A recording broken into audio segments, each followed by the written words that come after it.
함께 앞뒤 좌우인 성도들과 이렇게 인사하겠습니다. 하나님의 은혜와 평강을 누립시다. 우리 한 번 더 인사하겠습니다. 내일 새벽에도 뵙겠습니다. 아멘. 41일 특별 새벽 기도회가 반환점을 돌아서 이제 5주차에 돌입하게 되었습니다. 다들 영육 강건하시죠? 네, 아무 말이 없네요. 이제 얼마 안 남았습니다. 지금까지 잘 나오신 분들은 계속해서 잘 나오시길 바라고, 혹시 도중에 특세를 쉬고 계신 분들이 있다면 다시 마음을 잡고 나오시면 좋을 것 같습니다. 어떤 분들은 목사님 지금 간다고 뭐 소용있겠습니까? 라고 생각하는 분들도 있을 것 같습니다. 그런데 우리가 가볍게 생각하는 그 기도가 바로 내일의 은혜, 내일의 기적이 될 줄 믿으시길 바랍니다.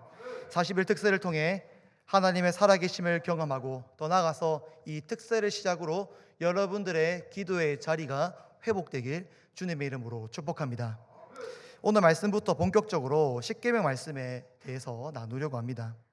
이전 수요 성경 기도회 때 저는 십계명을 관계의 복이다, 법이다, 혹은 사랑의 계명이라고 소개했습니다.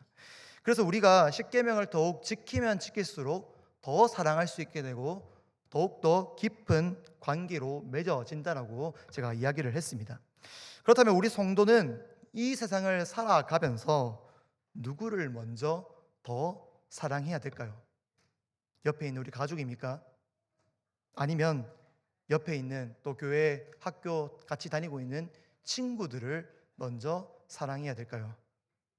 성경은 성도의 사랑의 대상, 특히 가장 먼저 사랑해야 되고 가장 많이 사랑해야 되는 대상을 오늘 1계명에서 분명하게 말해주고 있습니다. 오늘 보면 3절 말씀 함께 읽겠습니다. 시작. 너는 나 외에는 다른 신들을 내게 두지 말라. 아멘. 10계명은 성도에게 이 세상에서 가장 먼저 사랑해야 되는 대상으로 여호와 하나님을 이야기하고 있습니다. 그런데 그냥 사랑하라고만 되어 있지 않습니다. 3절을 제가 히브리어 원어로 조금 더 정확하게 번역하면 이렇습니다. 너는 나 말고는 다른 신들을 내게 절대로 두지 말라. 무슨 말입니까? 요약하면 오직 하나님만 사랑하라. 그 어떤 것도 하나님보다 먼저 사랑하든지 혹은 더 많이 사랑하든지 절대로 용납될 수 없다. 이게 바로 10계명 첫 번째인 1계명입니다.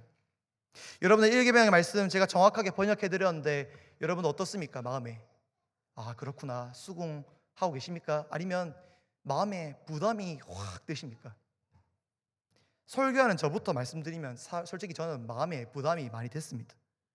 세상에 얼마나 좋고 멋진 게 많습니까? 그런 것들을 누리다 보면 하나님을 잊어버릴 때가 있고 하나님만 사랑한다는 것은 정말 쉽지 않은 일입니다. 그러나 우리는 하나님만을 사랑해야 되는 줄 믿습니다. 그냥 사랑하는 것이 아니라 제일 먼저 가장 많이 사랑해야 하며 살아가야 합니다. 그렇다면 왜 성도는 하나님을 사랑해야 됩니까? 도대체 여호와 하나님이 어떤 분이기에, 나에게 어떤 분이기에 우리는 세상에 멋지고 아름답고 그 많은 세상 가운데서도 하나님을 먼저 더 많이 사랑해야 되는 것입니까? 첫 번째로 하나님은 우리를 구원하신 분이기 때문입니다. 오늘 1절 2절 말씀 함께 읽겠습니다. 1절 2절입니다. 시작. 하나님이 이 모든 말씀으로 말씀하여 이르시되 나는 너를 애굽 땅에 종되었던 집에서 인도하여 낸 내 하나님 여호와니라. 아멘. 하나님은 십계명 말씀에 앞서서 가장 먼저 내가 누군지 말해주고 있습니다. 하나님 자신을 누구라고 소개하고 있습니까? 나는 너를 애굽 땅에서 인도하여 낸 하나님 여호와니라. 쉽게 말하면 애굽의 종으로 살다가 죽을 수밖에 없었던 너희 이스라엘을 구해준 구원자라는 것입니다. 여러분 알다시피 이스라엘 백성들은 애굽의 노예여서 아무 자유도 행복도 없는 그런 존재들이었습니다. 애굽 왕이 우리나라에 벽돌이 필요하니까 벽돌 구워라 하면 그날부터 벽돌 굽는 겁니다. 우리나라 성벽이 무너졌다, 성 쌓아라 하면은 성벽 쌓으러 하루 종일 움직이고 일해야 됐던 민족이 바로 노예 이스라엘이었습니다. 심지어 어떤 일이 있었냐? 애굽 사람이 화가 막 났습니다. 그래서 이스라엘 백성을 구타하고 괴롭히고 공격했습니다. 그런데 이것에 대해서 거부권이나 저항을 할 수 없었던 그런 존재가 바로 노예 이스라엘이었습니다. 그야말로 한 줄기 빛조차 없는 인생을 살아갔던 존재가 누구냐? 이스라엘이었습니다. 여러분, 우리나라 역사를 봐도 그런 이와 비슷한 사건이 있지 않습니까? 바로 일제감정기입니다. 일제가 우리나라를 침공하고 차지했을 때 우리나라 국민에게 아무런 자유가 없었습니다. 심지어 대한민국 사람인데 한글 이름 쓰지 못하게 창씨 개명을 한다든지 종교의 자유를 없애려고 신사참배를 강요했습니다. 그 당시만 해도 우리나라 국민에게 자유와 행복은 없었습니다. 그래서 우리나라가 독립했을 때 그 날을 뭐라고 기념합니까? 광복절이라고 말하지 않습니까? 광복이 뭡니까? 빛을 회복했다, 빛을 되찾았다, 그런 말이지 않습니까? 근데 이 날을 잘 살펴보면 그러면 광복절이 오기 전까지는 어떤 날이었던 겁니까? 칠흑 같은 어둠 속에서 살아온 나날들이란 뜻이죠. 마찬가지로 이스라엘도 그렇게 어둠의 세월을 몇백 년 살아왔습니다. 노예로서, 종으로서 자유도 행복도 없는 그런 노예로 애굽 땅에서 살아왔습니다.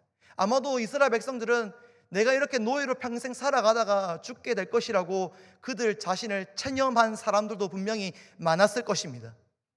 그런데 그렇게 체념하고 살아갔던, 어둠 속에 살아갔던 그들에게 무슨 일이 일어납니까?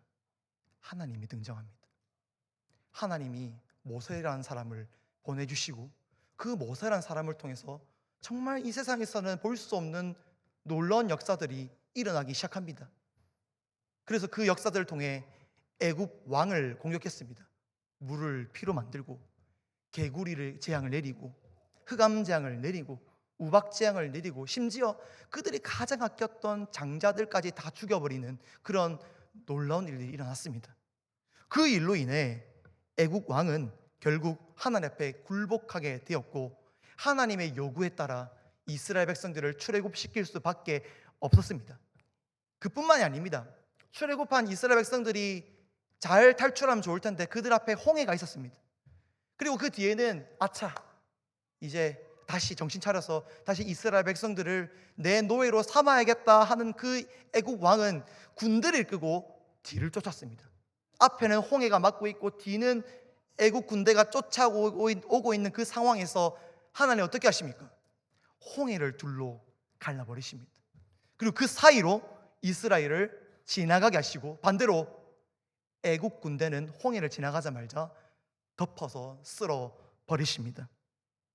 이게 바로 이스라엘의 구원자 여호와 하나님이십니다. 하나님은 이스라엘의 구원을 위해서라면 수단과 방법을 가리지 않으셨습니다. 모든 능력과 역사를 동원하셔서 이스라엘을 구원하셨습니다. 이것이 바로 이스라엘을 향한 하나님의 사랑이요 은혜이자 이스라엘은 이런 사랑과 은혜를 크게 받았던 것입니다. 사랑하는 성도 여러분, 오늘날에도 이러한 하나님의 은혜와 사랑은 계속되고 있는 줄 믿으시기를 바랍니다. 이스라엘 백성을 구원하기 위해 홍해도 가르시고 애굽의 10가지 재앙도 내리셨던 그 하나님이 지금 우리를 구원하기 위해서 수단과 방법을 가리지 않고 역사하고 있다는 것을 믿으시길 바랍니다. 특별히 2000년 전에 어떤 일이 있었습니까? 하나님의 가장 귀한 아들 독생자 예수 그리스도를 보내어 주셨습니다. 예수님은 하나님의 전부였고 모든 것이었습니다. 이 아버지와 아들은 창세 전부터 지금까지 절대로 끊어지지 않는 영원한 관계로 맺혀진 아버지와 아들 관계였습니다. 여러분 잘 아시는 것처럼 저희 집에 200일 조금 넘은 딸이 한 명 있습니다. 아시죠? 말 안 해도. 근데 200일밖에 안 봤어요. 근데 저와 제 와이프한테 이 200일밖에 안 된 이야기가 너무 소중한 거예요. 근데 여러분들 하나님과 예수님과 관계가 어떻다고요? 창세 전부터 지금까지 이어져 있는, 앞으로 이어질 영원한 관계였던 것입니다. 그런데 그 깊은 관계가 끊어지는 역사가 한번 있었는데, 그때가 언제냐? 죄로 죽었던 우리를 살리기 위해서 그때 그 관계가 끊어져 버립니다. 이것이 바로 우리가 받은 하나님의 크신 사랑입니다. 하나님은 자신의 전부를 버리심으로써 우리를 사랑했습니다. 그렇다면 우리도 당연히 하나님을 가장 먼저, 가장 많이 사랑해야 되는 줄 믿습니다. 그러므로 사랑하는 성도 여러분, 1계명 말씀이 부담되십니까? 그렇다면 우리는 다시 하나님이 주신 사랑 앞에 서야 됩니다. 그 사랑을 알지 못하면 정말 1계명 쉽지 않습니다. 그러나 그 사랑을 깊이 경험하고 채워졌다면 1계명은 자연스럽게 순종하게 되는 줄 믿습니다. 나를 구원하신 하나님을 먼저 사랑하고 가장 사랑하는 저와 성도 되시길 주님의 이름으로 축복합니다. 우리 한번 따라해 봅시다. 나를 구원하신 하나님을 가장 사랑합시다. 한 번 더. 나를 구원하신 하나님을 가장 사랑합시다. 나를 구원하신 하나님을 가장 사랑하길 축복합니다. 한편 오늘 1계명에서는 하나님만을 사랑해야 되는 이유 또 한 가지를 이야기하고 있습니다. 그것은 하나님만이 유일하신 분이기 때문입니다. 오늘 본문을 보시면 하나님과 다른 신들이 나옵니다. 3절을 보시면 특히 이 다른 신들을 원어 성경을 읽으면 히브리어 엘로힘이라는 단어로 쓰입니다. 그런데 성경을 보면 이 엘로힘이라는 단어는 주로 언제 쓰이냐? 하나님을 지칭하거나 가리킬 때 많이 쓰입니다. 창세기 1장 1절 태초에 하나님이 천지를 창조하시니라를 히브리어로 바꾸면 이겁니다. 베르시테 바라 엘로힘 에트 하샤마인 벳 핫아레츠. 여기 나와 있는 엘로힘이 바로 하나님이라는 뜻입니다. 구약 성경의 대부분의 엘로힘이 다 하나님인데 유일하게 조금 다르게 쓰이는 경우가 있습니다. 그게 언제냐? 우상입니다. 3절을 보시면 다른 신들 나와 있는데 여기에 엘로힘이라는 단어가 쓰여져 있습니다. 어쩔 때는 엘로힘이 하나님이고 어쩔 때는 엘로힘이 우상이면은 참 구분하기 어렵지 않습니까? 그래서 구약 성경은 하나님을 쓸 때 혹은 우상들을 나타낼 때 이것을 구분하기 위해서 엘로힘을 서로 다르게 표현합니다. 어떻게 표현하냐? 엘로힘을 단수로 쓰였을 때는 하나님이라는 뜻이고요, 엘로힘을 복수로 쓰였을 때는 우상이라고 표현합니다. 그래서 오늘 본문에 보시면 3절을 보시면 다른 신들이라고 되어 있죠. 복수형을 되어 있으니까 이 엘로힘은 뭡니까? 우상이라는 뜻인 거죠. 그런데 왜 엘로힘이라는 단어를 고집할까요? 저는 이 말씀 읽으면서 저도 그냥 단순하게 신학 공부를 하면서도 이런 생각을 했는데, 엘로힘이라는 단어를 굳이 고집할 필요가 있을까? 그냥 하나님에 대해서 아주 더 멋진 단어를 만들어서 하나님을 구분하면 되는 거 아닌가? 혹은 반대로 이제 우상이라는 단어를 조금 더 표현할 그 단어를 쓰면 되는 거 아닐까? 그런 생각을 했습니다. 왜 굳이 단수일 땐 하나님, 복수일 땐 우상 이렇게 복잡하게 구분하는 걸까요? 그것은 한 사실을 강조하기 위해서인데 하나님이 유일하신 분임을 강조하기 위해서 그렇게 쓰고 있는 것입니다. 세상에 많은 우상들이 있습니다. 세상에 엘로힘과 같은 존재들이 많이 보입니다. 그리고 사람들은 그것들을 향해서 나의 신이다, 내 하나님이다 라고 고백합니다. 그러나 성경은 확실하게 말합니다. 이 세상의 진짜 신, 유일한 엘로힘은 바로 여호와 하나님 밖에 없다. 이것을 우리에게 말해주고 있는 것입니다. 블레셋의 엘로힘은 다곤신이었습니다. 암몬의 엘로힘은 몰렉이었습니다. 모압의 엘로힘은 그모스였습니다. 여러분, 각 나라에 엘로힘처럼 보이는 우상들이 얼마나 많습니까? 그런데 성경은 말하는 거예요. 그거 다 아니다. 다 가짜다. 다 헛된 것이다. 진짜 엘로힘은 단수 한 명뿐인데 우리가 섬기고 있는 여호와 하나님이라고 말씀하고 있는 것입니다. 그렇기 때문에 우리 성도들이 마땅히 취해야 될 자세는 무엇입니까? 세상에 많은 가짜 신이 아닌 진짜 신, 진짜 엘로힘 여호와만을 사랑하고 경배하는 것인 줄 믿습니다. 시편 기자는 우상에 대해서 이렇게 말합니다. 우리 조금 길지만 같이 읽겠습니다. 115편 4절에서 8절 말씀입니다. 시작. 그들의 우상들은 은과 금이요 사람이 손으로 만든 것이라.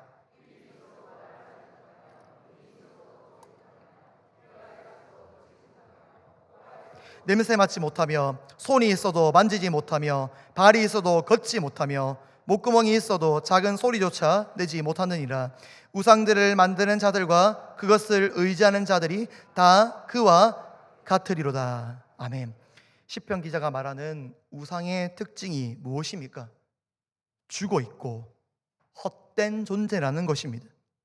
그래서 이 우상을 섬기는 사람들, 이 우상을 믿고 사랑하고 매여 있는 사람도 결국은 헛되고 죽은 인생이 된다는 것입니다.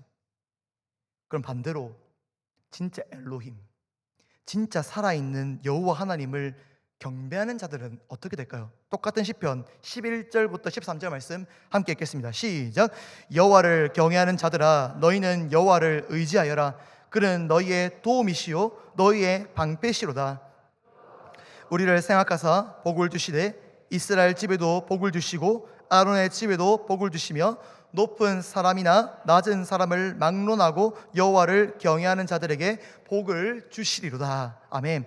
살아계신 하나님을 경외하고 사랑하는 자에게 어떤 역사가 일어난다 합니까? 방금 읽은 본문을 보시면 가장 많이 반복되는 표현이 뭡니까? 복 주시고입니다. 복 주시고. 시편 115편 11절에서 13절 말씀 보면은 복 주시고라는 단어가 몇 번 반복되냐? 무려 4번 반복됩니다. 성경 읽을 때 반복되는 단어 체크하시면 읽으면 참 좋습니다.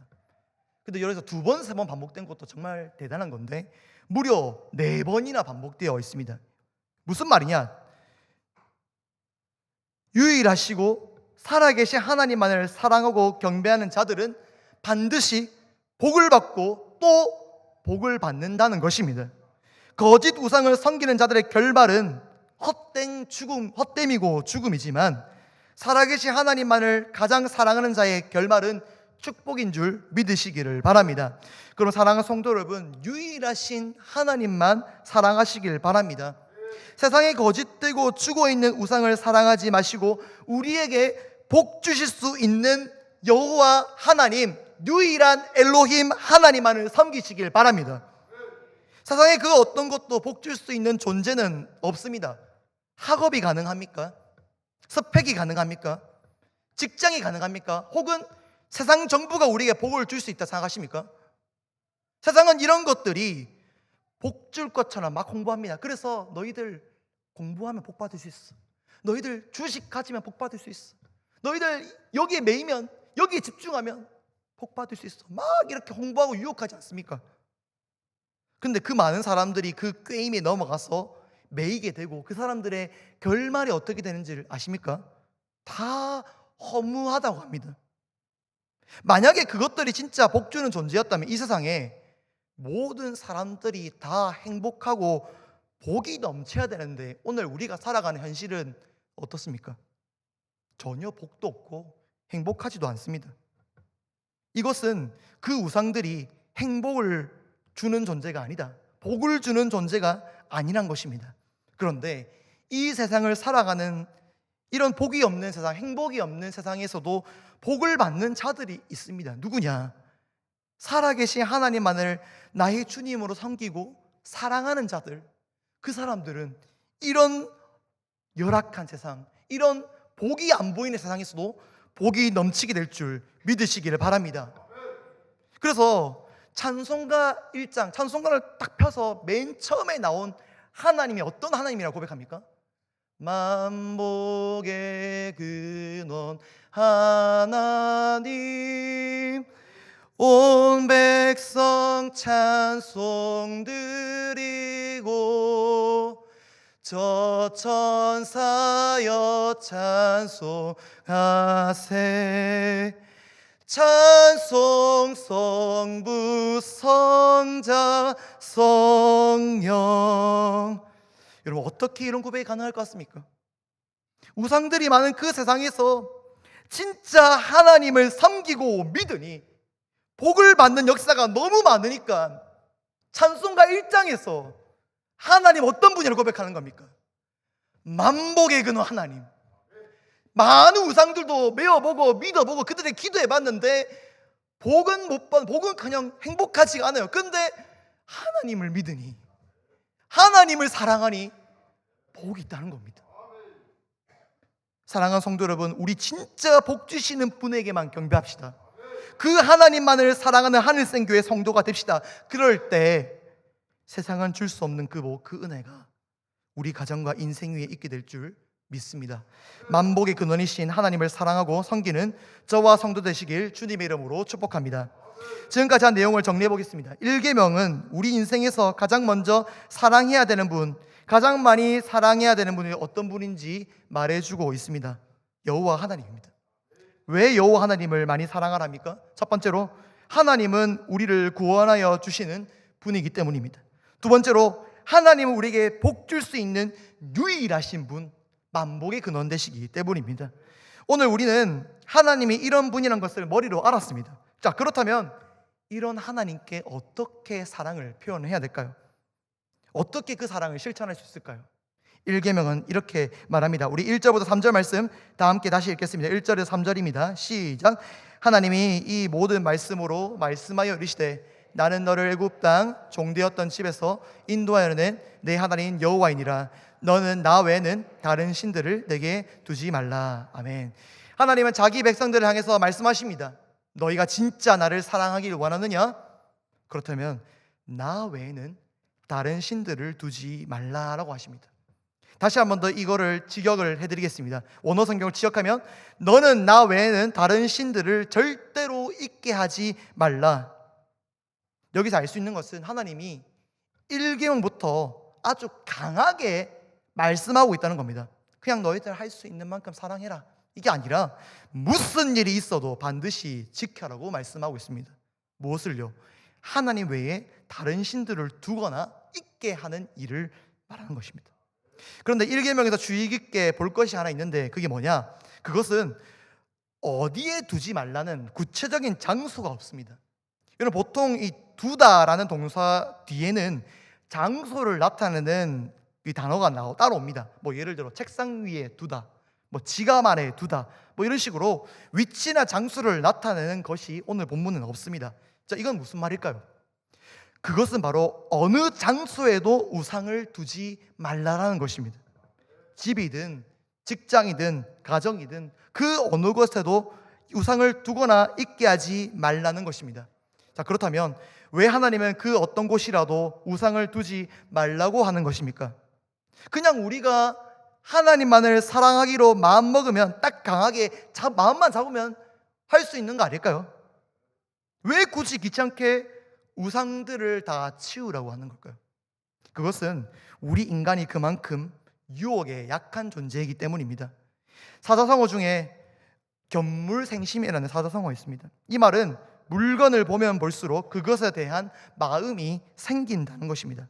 저는 이 단어가 우리 인간이 어떤 존재인지를 잘 보여주는 단어라고 생각합니다.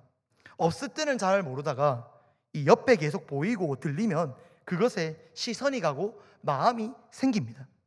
저도 이런 비슷한 경우를 겪은 적이 있는데, 저 신학대학원에서 같이 살던 동기, 지금 목사님이 됐죠, 전도사님이 계셨습니다. 동기가 있었는데 이 동기가 전기 면도기를 바꿨습니다. 남자들이면 좀 관심 있는 사람 아는 그 독일 브랜드의 면도기입니다. 그래서 처음에 아무 생각 없이 그 면도기를 그냥 샀구나 넘어갔는데, 근데 계속 그 친구가 면도기를 쓸 때마다 저한테 이런 말을 하는 겁니다. 와, 평강아, 이거 너무 좋다. 나 처음 면도기 써봤는데 이 봐봐라, 잘 달리고 보이냐면서 막 강추다 강추 이러면서 계속 저한테 아침마다 그러는 겁니다. 처음에는 별 관심 없게 들었어요. 그런데 이런 이야기를 듣고 보고 하니까 점점 제 마음에 어떤 마음이 생기냐, 그 면도기가 보암직도 하고 탄스럽게 보여요. 심지어 어느 순간에 제 유튜브 알고리즘에 그 면도기가 듣기 시작했습니다. 여러분, 저의 이야기를 들으면서 이런 적 없으십니까? 마찬가지로 우리 생활 반경에 우상이 있다면 점점 거기에 유혹받게 된다는 것입니다. 처음에는 아니다 하면서 점점 그것에 호기심을 가지게 되고 나중에는 탐하게 되는 것, 이게 바로 인간의 연약함 아니겠습니까? 그래서 하나님은 우리를 향해서 말씀합니다. 어느 곳이든 절대로 우상을 두지 말라. 만약 있다면 다 치우고 다 제거해라, 이 말씀입니다. 특히 오늘 말씀을 들으시면서 우리가 적용해야 될 때 우리 삶에서 반드시 우상을 제거해야 되는 공간이 있는데 어디냐? 마음입니다. 마음. 왜 마음일까요? 마음이 우리 인생의 모든 방향과 중심을 정하기 때문입니다. 만약 마음에 돈이 가득한 사람은 어디로 갈까요? 돈으로 가게 되겠죠. 부동산과 주식이 가득한 사람은 어디로 갈까요? 부동산과 주식으로 가게 되는 것이죠. 그래서 잠언 기자가 뭐라 말한 줄 아십니까? 잠언 4장 23절입니다. 모든 지킬 만한 것 중에 더욱 내 마음을 지키라. 생명의 근원이 이에서 남이니라. 성경은 우리에게 마음을 지키라고 합니다. 마음을 지켜서 우상을 제거하고 생명의 근원이시고 복의 근원이신 하나님께 우리 마음을 두라고 하는 것입니다. 그럴 때 우리 인생이 하나님께로 향하고 하나님을 더 사랑하게 되는 줄 믿으시길 바랍니다. 사랑하는 성도 여러분, 하나님을 사랑하기 위해 우리가 가지고 있는 모든 우상을 제거하시길 바랍니다. 그것이 돈이든 재물이든 명예든 내가 가지고 있는 그런 가치관이든 다 버리시기 바랍니다.